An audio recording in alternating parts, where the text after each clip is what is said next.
Sebelum melanjutkan, jangan lupa subscribe dulu, terima kasih. Bab 419, Serahkan Pembunuhnya.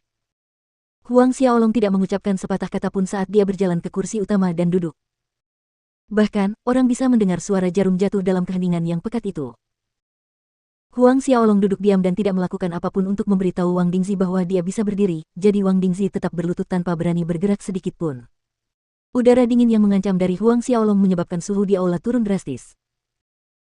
Akan tetapi, Wang Dingzi berkeringat deras, sedangkan pengurus istana berdiri terpaku di sampingnya, seolah-olah kata, yang berdaulat yang keluar dari mulut Wang Dingzi membuat jiwanya ketakutan hingga tak sadarkan diri.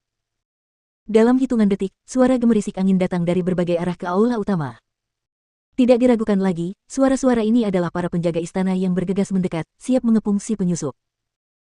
Huang Xiaolong membobol Kastelan Manor dan melukai lebih dari 100 penjaga istana telah memperingatkan para ahli yang bersembunyi di dalam tanah istana. Mendengar suara angin kencang yang datang satu demi satu, Wang Dingzi menjadi semakin cemas, namun Huang Xiaolong belum mengizinkannya berdiri. Dia tidak berani berdiri sendiri untuk memerintahkan para penjaga istana mundur. Huang Xiaolong duduk diam di aula. Dalam waktu singkat itu, sekelompok penjaga istana telah menerobos pintu dan bergegas ke aula utama. Para pengawal istana yang menyerbu ke aula utama tercengang melihat tuan istana mereka berlutut di lantai. "Kastelan, kau baik-baik saja?" Salah satu pengawal istana tiba dengan cepat di samping Wang Dingzi, bertanya dengan khawatir. Dalam pandangannya, kastelan mereka ditundukkan oleh pemuda berambut hitam itu dan dipaksa berlutut karena malu. Para penjaga tersadar kembali, berteriak sambil menyerang Huang Xiaolong secara bersamaan. Ketika sampai pada titik ini, Wang Dingzi tidak dapat lagi berlutut dan berteriak dengan marah, "Kurang ajar. Sialan kalian semua, enyalah dari sini sekarang juga." Sambil berdiri dengan gelisah, dia melepaskan gelombang energi yang kuat. Semua pengawal istana terpaksa mundur dengan canggung oleh gelombang energi yang kuat dari Wang Dingzi.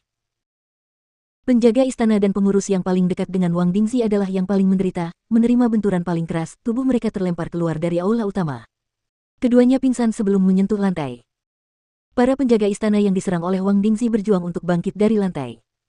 Kebingungan, ketakutan, dan kebingungan tampak jelas di wajah mereka, tidak tahu apa kesalahan mereka. Di luar pemahaman mereka bahwa orang yang menyerang mereka adalah tuan istana mereka sendiri.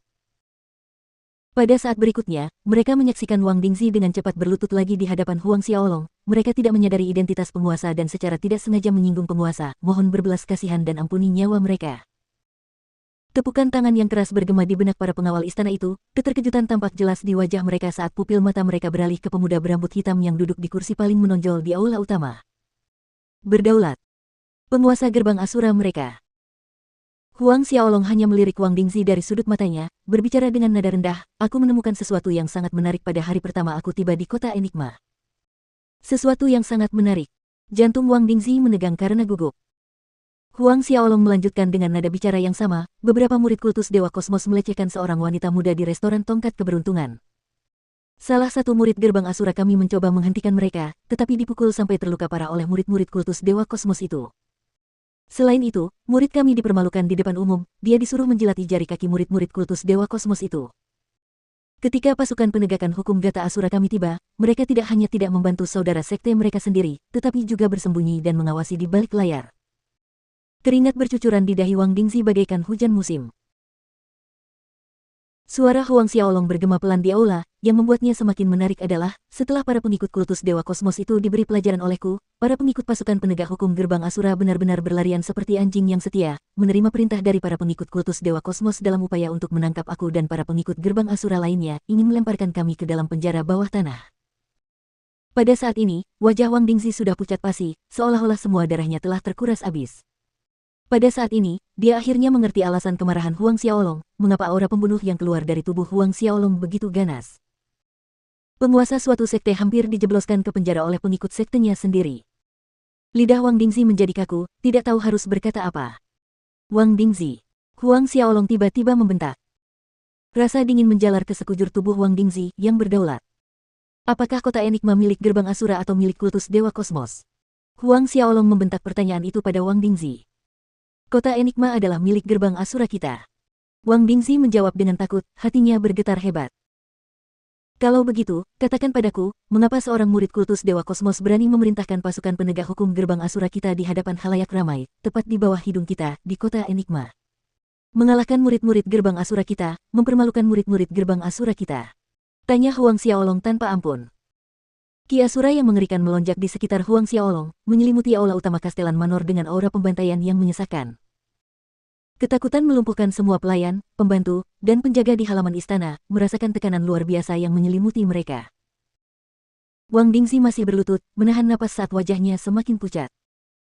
Sementara ini terjadi di Kastelan Manor di Enigma City, di Kastelan Manor di Treasure Oblast yang berdekatan, Kastelan Peng Zhuang baru saja menerima pesan bahwa muridnya Hu Guang terluka di Enigma City hingga laut kinya hancur dan kedua tangannya terpotong. Dalam kemarahannya, dia membanting meja dan kursi di sampingnya menjadi debu. Sampaikan perintahku, suruh Patriark keluarga Qi Lei, untuk mencari di seluruh kota Enigma. Aku tidak peduli bagaimana caranya, dia harus menemukan bajingan itu untukku.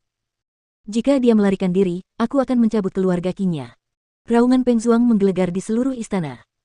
Baik, Kastelan. Murid kultus Dewa Kosmos itu segera menurut dan berlari keluar seolah-olah dia tengah melarikan diri untuk menyelamatkan nyawanya. Di sisi lain kota Enigma, di dalam aula keluarga Qi, lebih dari selusin orang tergeletak di lantai. Di antara selusin orang ini, salah satunya adalah murid kultus Dewa Kosmos yang laut Qi-nya dihancurkan dan kedua tangannya dipotong oleh Huang Xiaolong, Hu Guang, dan pemimpin regu penegakan gerbang Asura, Qi Wu. Keluarga Qi selalu berhubungan erat dengan kultus Dewa Kosmos, atau lebih tepatnya, mereka adalah anjing kultus Dewa Kosmos di dalam kota Enigma. Sekarang setelah putra tetua kultus Dewa Kosmos, Hu Guang, kedua tangannya dan laut Qi-nya lumpuh di dalam kota Enigma, wajah Qi Lei berubah marah dan pada saat yang sama, takut. Pemimpin regu penegakan gerbang Asura, Qi Wu, adalah keturunan langsung dari cabang utama keluarga Qi, seseorang yang diatur Qi Lei ke dalam gerbang Asura dengan cara menarik beberapa tali. Qi Wu adalah orang yang berbakat dan merupakan salah satu murid yang menjadi fokus pembinaan keluarga Qi. Dia tidak menyangka Qi Wu akan terbunuh oleh orang seperti ini. Yang mulia. Seorang tetua keluarga Qi menyerbu ke aula dengan wajah bingung, melapor kepada Qi Lei, baru saja, Tuan Istana Wilayah Harta Karun mengirim seseorang dengan perintah, kita harus mencari seluruh kota Enigma untuk menemukan pembunuh itu, kalau tidak. Kalau tidak, apa? Tanya Qi Lei. Jika orang itu berhasil lolos, penjaga kota Harta Karun berkata bahwa dia akan memusnahkan keluarga Qi. Tetua itu tidak berani menyembunyikan masalah itu, dia pun menceritakan apa yang telah dikatakannya kepada Qi Lei. Seketika, wajah Qi Lei dan para tetua lainnya berubah jelek. Musnahkan keluarga Qi. Dari kata-kata ini, mereka sudah tahu seberapa besar kemarahan penjaga kota Harta Karun. Belum lagi, ayah Hu Guang belum tahu tentang masalah ini, jika dia tahu, orang bisa membayangkan konsekuensinya. Qi Lei tahu bahwa penjaga kota Harta Karun adalah orang yang menepati janjinya, jika keluarga Qi benar-benar gagal menangkap pembunuh itu, mereka akan menghadapi kehancuran. Apakah kita sudah menemukan kemana pembunuhnya pergi? Tanya Qi Lei. Salah satu tetua yang hadir menjawab, kami menerima kabar beberapa saat yang lalu, orang itu pergi ke Kastelan Manor. The Kastelan Manor. Informasi ini tidak terduga. Patriark, apa yang harus kita lakukan sekarang? Tetua keluarga Qi lainnya bertanya pada Qi Lei. Kilatan kejam melintas di mata Qi Lei, ke istana-istana, sekarang. Paksa Wang Dingxi untuk menyerahkan pembunuh itu kepada kami, kalau tidak, jangan salahkan aku karena bersikap kasar. Meskipun dia tidak tahu apa hubungan orang itu dengan Wang Dingxi, saat ini, Qi Lei tidak dalam posisi untuk mengkhawatirkan hal ini. Terlepas dari identitas orang itu, dia harus menangkapnya, atau konsekuensi dari kemarahan penjaga kota Harta Karun bukanlah sesuatu yang dapat ditanggung keluarga Qi mereka.